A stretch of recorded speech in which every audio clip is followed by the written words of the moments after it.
Olá, nono ano, tudo bom? Período de provas, enfim, muita coisa, né? Vamos começar hoje. E o assunto que vamos começar é esse aqui, ó. Arte hoje.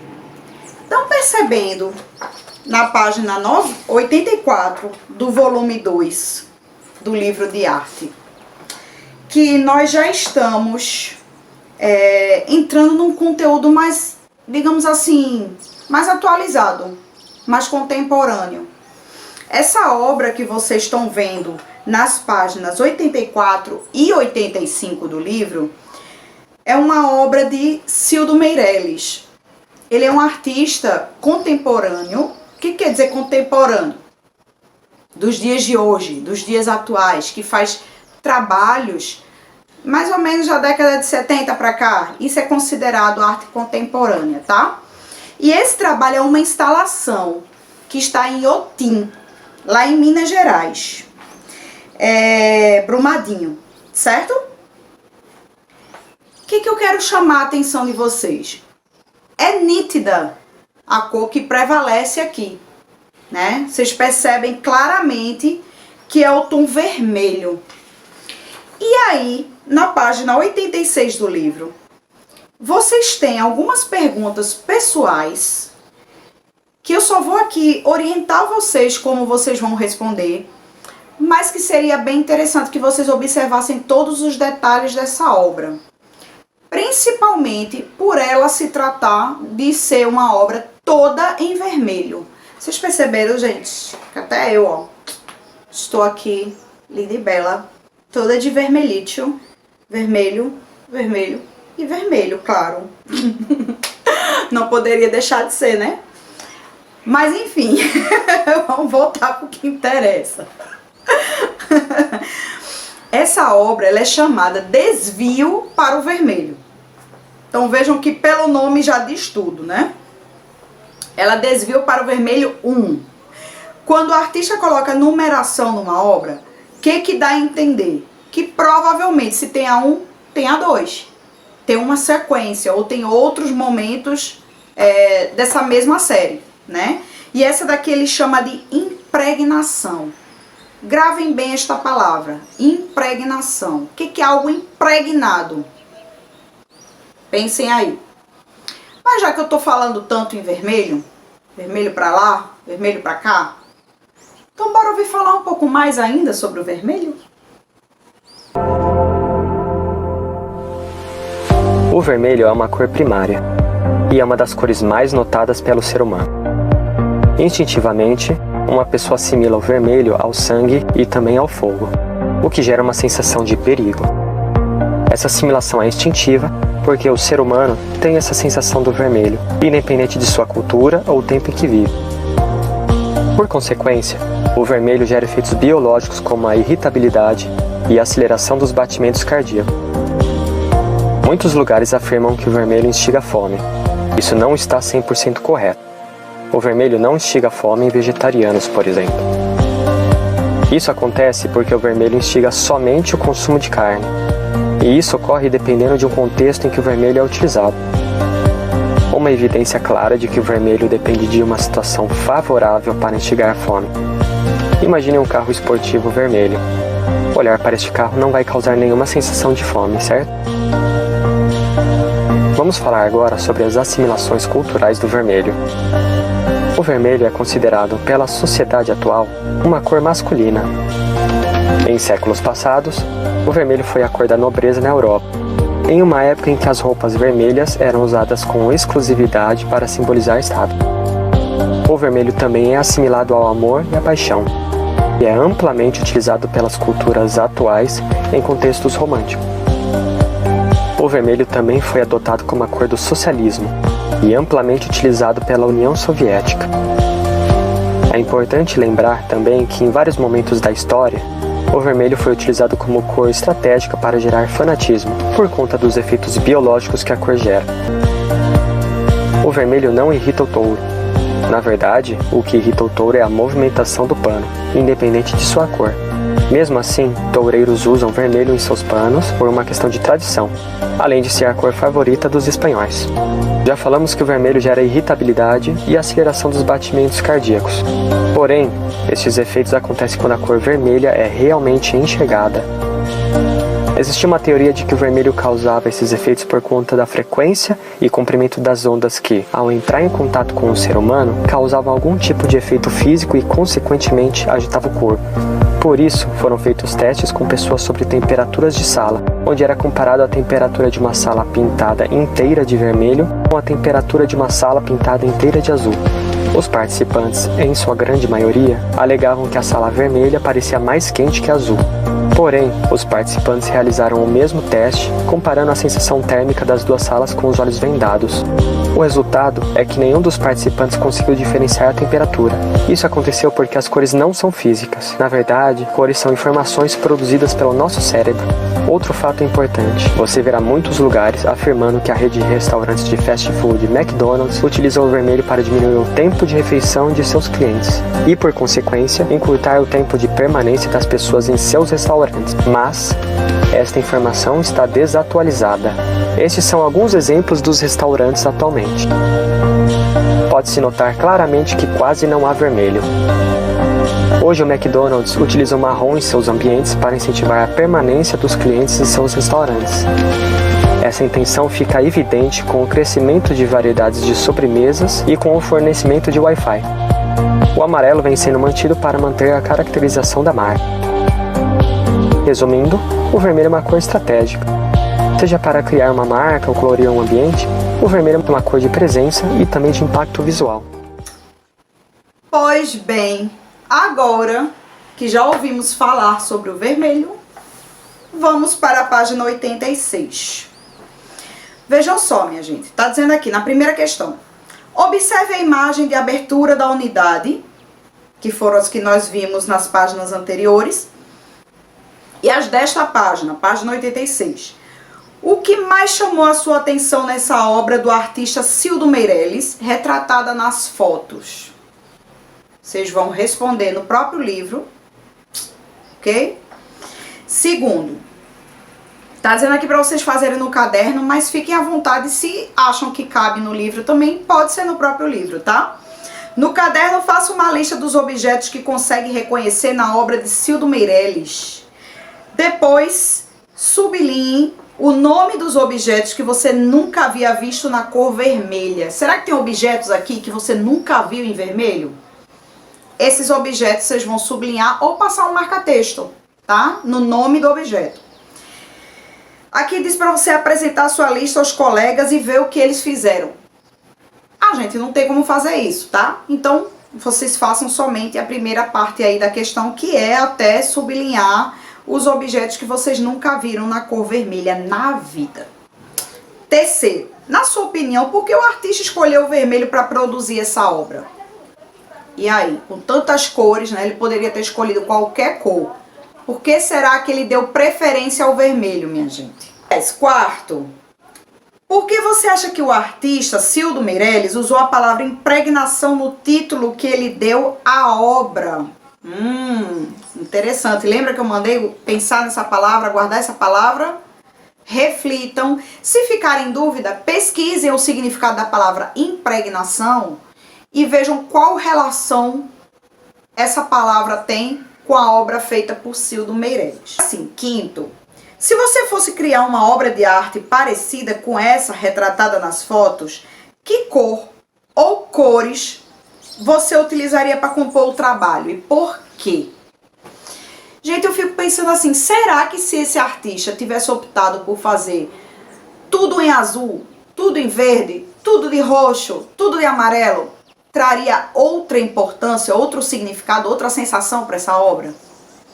Provavelmente sim. né? Porque a gente sabe que as cores transmitem sentimentos, despertam emoções, trazem lembranças e cada um tem uma relação diferente com aquela determinada cor por N motivos. Por fator de personalidade, por questões genéticas, pela familiarização com aquela cor, pela forma como uma pessoa lidou com aquela cor ao longo da vida, pelas coisas que essa cor fazem lembrar, pode ser por alguma memória da infância ou algo que vivenciou que aquela cor foi marcante por algum motivo. Isso depende muito de cada um. Vejam só, minha gente, sobre Cildo Meirelles, que está na página 87. É importante destacar aqui, primeiramente, ele é um artista contemporâneo, como eu já disse a vocês, e segundo, que ele faz os trabalhos dele geralmente com materiais bem inusitados, tá? Pelo próprio contexto contemporâneo dele, ele faz uso de materiais do dia a dia, fora do tradicional, para criar as suas obras, as suas instalações. E tem uma instalação bem interessante aqui para vocês na página 87. Eu gostaria que vocês observassem, mas enquanto vocês observam, eu gostaria que vocês observassem também, prestassem bastante atenção ao vídeo que eu vou colocar agora.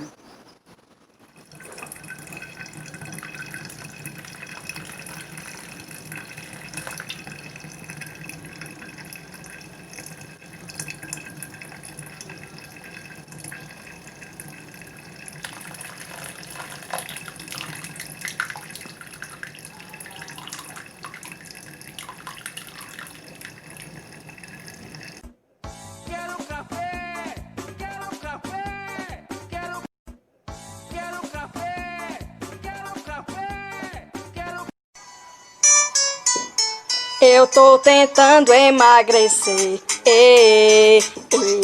mas eu não paro de comer, eu tô tentando emagrecer, mas eu não paro de comer,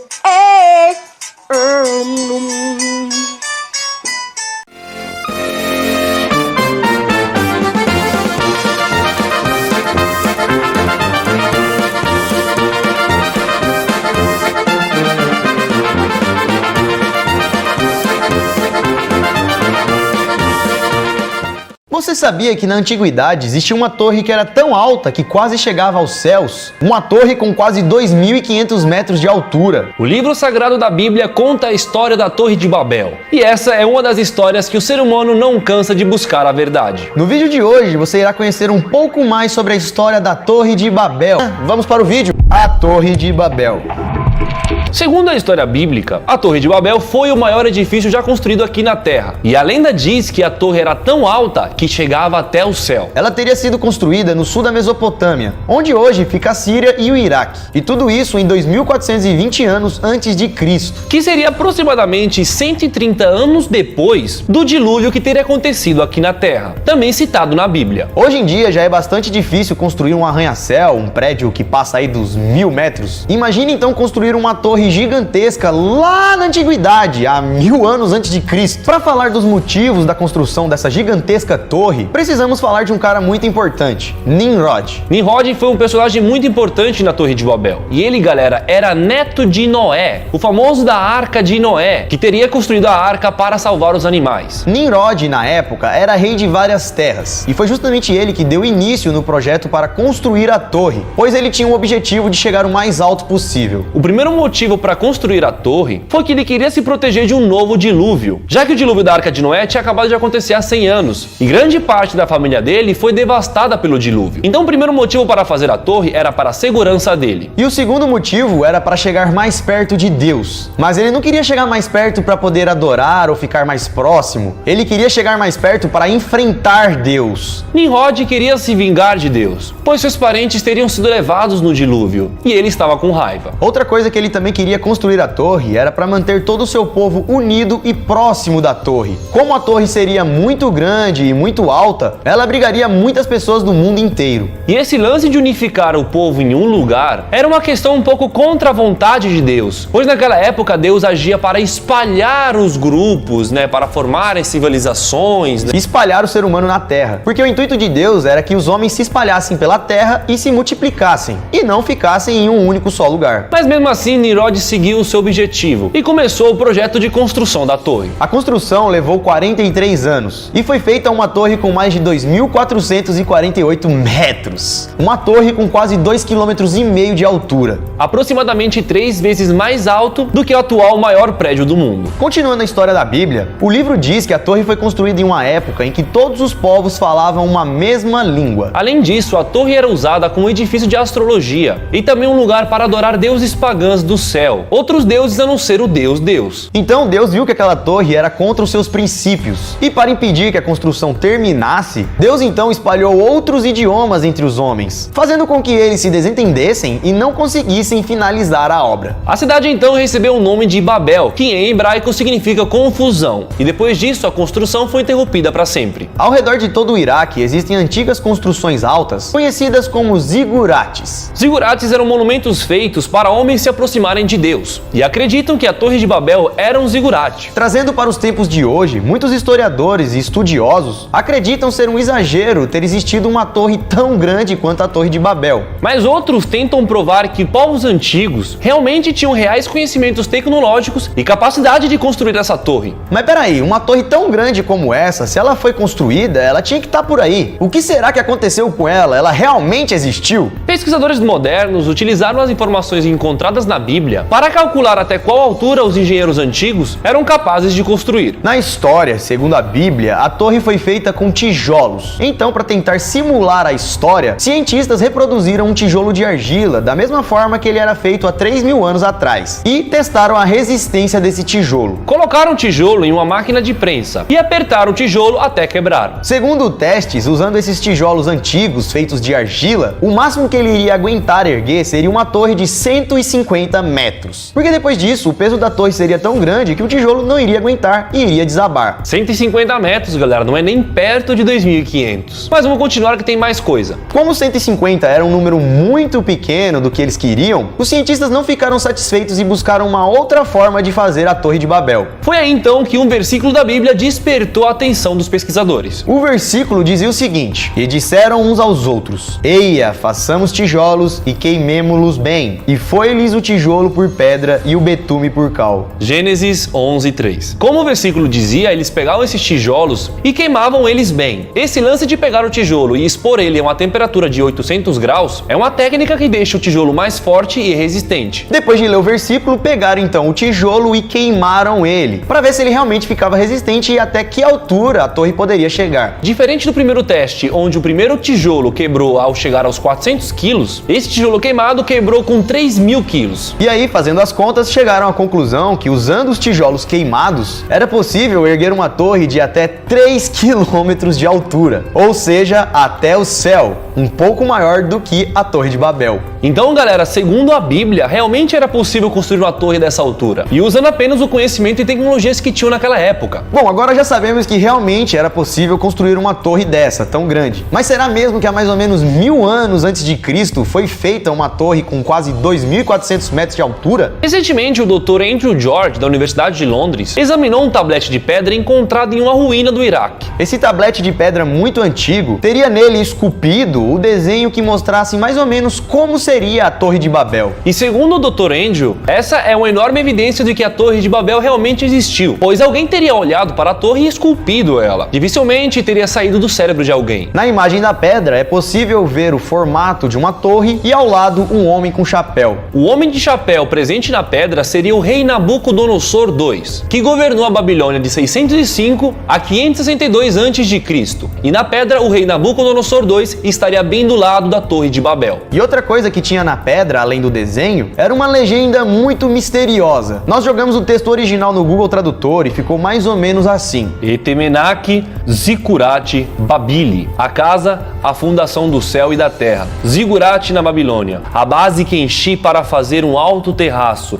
Eu construí as estruturas com bitumen e cozinha em todo lugar. Eu completei o seu topo para o céu, tornando-o brilhante como o sol. Que brisa, né? Que brisa. Isso aí é o quê? É uma história ou é uma descrição? É uma descrição. E ainda fala que o Nabucodonosor teria feito isso para todos os países, em todo lugar do mundo. Pra todo mundo morar ali, na verdade, então. Bom, a descrição tá meio confusa, mas dá pra entender que a torre era muito grande e que tinha intuito de abrigar pessoas do mundo inteiro. Ela não foi feita apenas por Nimrod, o neto de Noé, mas sim por todo aquele povo que estava ali, incluindo o rei Nabucodonosor II, que estava envolvido no projeto. Valeu!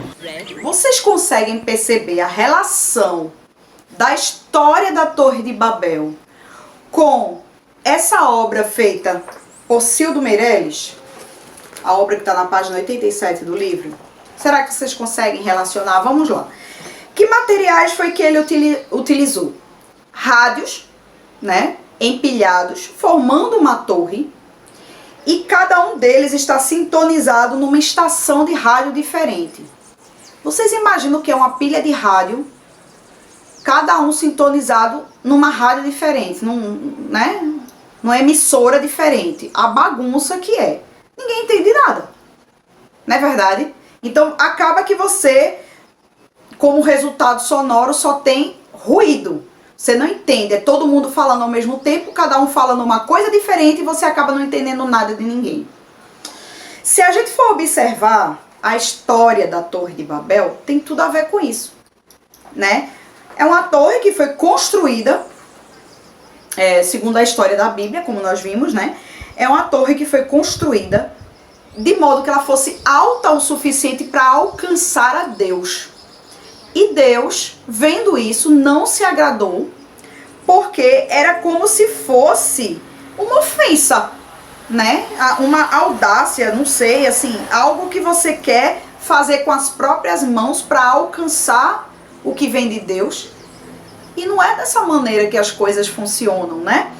E aí, segundo a Bíblia, isso levou a fazer com que aqueles que tinham construído aquela torre passassem a falar, cada um, uma língua diferente e eles não conseguissem se comunicar.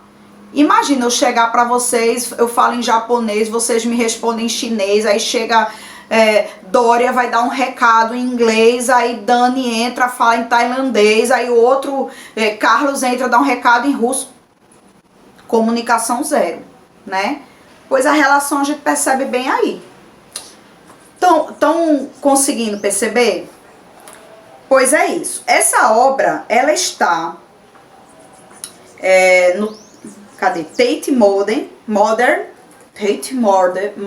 Ixi, eu sou péssima em inglês, mas enfim. Em Londres, no Reino Unido. Essa foto é de 2014, né? E como vocês viram, os materiais utilizados pelo artista são totalmente diferentes dos tradicionais. Nada de papel, caneta, tinta. Ele gosta de trabalhar com o inusitado, tá? Objetos do dia a dia são elevados à classificação de obras de arte através de suas instalações. Então é o que ele utiliza como matéria-prima. Vejam que por esses dois exemplos, a arte de hoje já retrata algo completamente diferente do que seria um trabalho clássico, né? Um trabalho de muitos anos atrás.